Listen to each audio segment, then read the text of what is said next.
Hello, YouTubers, peanuts, and pineapples. I'm a useful idiot. Welcome. And today I want to talk about this letter. 90 members of the Republican national security community have signed an open letter in opposition to the Donald Trump presidency. And the things they're against are the use of torture, military adventurism, and the admiration of foreign dictators. And that's hilarious, really, coming from this crowd. I mean, if you look at 90 members of the Republican National Security Committee, and they include the likes of Elliot Cohen and Robert Joseph and Neil Ferguson. All these people were war supporters. All these adventurers in Iraq and Libya and everywhere else, they all were all for torture, and they're also supporting of dictators all over the globe when it's convenient, whether it's Egypt or Saudi Arabia or Eritrea. And so what a bunch of hypocrites. And as I always like to say, hypocrisy is the coin of the realm, and once again we see that. So all these dipshits and all these bootlickers were all for torture and waterboarding and droning people, and now that Trump is calling them on it and making them pony up, they're all pussying out and now think it's a liability. And it goes on too, because now we have General Joseph Dunsford as well, chairman of the Joint Chiefs of Staff. And he said that the intentional targeting of civilians, waterboarding, and other forms of torture were, quote, inconsistent with the values of our nation, and, unquote, and, quote, would have an adverse effect, unquote, on the U.S. military operations and troop morale. Well, geez, dipshit, you should have thought of that about 20 years ago, because the fact that it's inconsistent with the values of our nation, yeah, it is true, except it was consistent with the values of our nation when it happened 8 years under Bush, and happened under the Obama administration. Probably continues to go on today in places, these black prisons all over the world, in places like Bagram in Afghanistan. And just because Abu Ghraib got closed down doesn't mean this shit is over.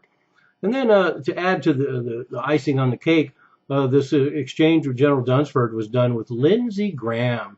Yep, Lindsey Graham. He's the same guy that now thinks that Trump shouldn't be president because he's so for torture, and yet this is the same Lindsey Graham that once said at a congressional hearing, quote, if torture didn't work, it wouldn't have been around for 500 years, unquote. So Mr. Lindsey Graham used to be for torture and isn't now as well because Trump's for it. So isn't that funny?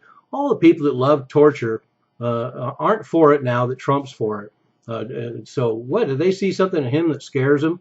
Is it a matter of degree of torture? So the amount of torture that all the Republicans were for somehow is okay, but the amount of torturing that Trump might want to do is not okay.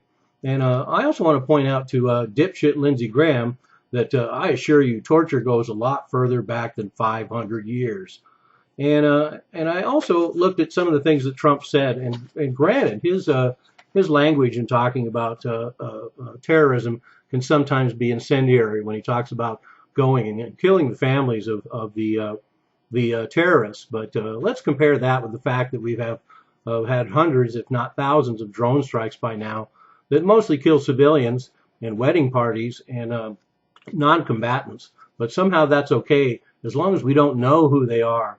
But it's interesting because Trump said, and I think most people, rational people, would have to agree, that, quote, we're going to stay within the laws. We're going to broaden these laws, though, because we're playing with two sets of rules, their rules and our rules, unquote.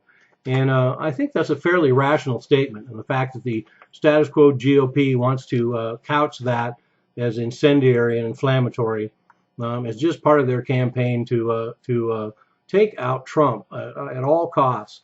And as I've said before,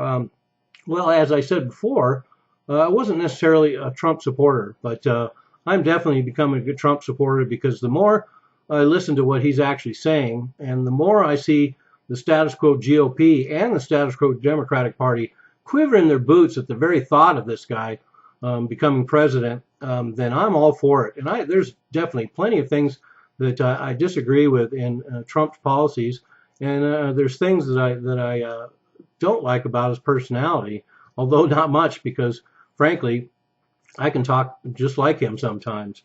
And I just think that that all total, I mean, look at the fuck ups that we've had for so long as part of the status quo, and how much worse could it be? So anyway, fuck you, all you hypocrites in the GOP. Listening to you whining about Trump wanting to torture people is torture in itself. I'm a useful idiot. Don't you be one too.